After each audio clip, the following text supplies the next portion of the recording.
વડોદરામાં ભારે વરસાદના કારણે અનેક રસ્તા બિસ્માર થયા છે। ખાસ કરીને ડભોઈથી સ્ટેચ્યુ ઓફ યુનિટી જવાનો રસ્તો ધોવાયો છે।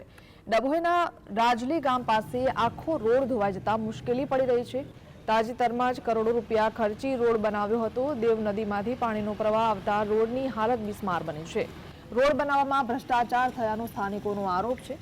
આ રસ્તા પર પાણીના કારણે મસ્ત મોટા ગાબડા પડ્યા છે, જેના કારણે વાહન ચાલકોએ ભારે હાલાકી ભોગવવાનો વારો આવ્યો છે।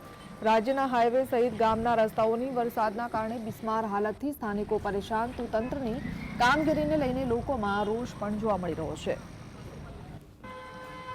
પડે છે તારે ખાડા જોવાતા જ નથી, અંદર ગાડીઓ ફસાઈ જાય છે, જેના કારણે લોકોને ધક્કા મારવા પડે છે।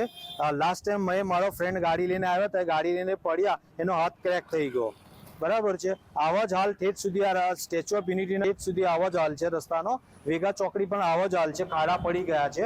તેનું સમારકામ કરાવવામાં આવે એવી અમે રિક્વેસ્ટ કરીએ।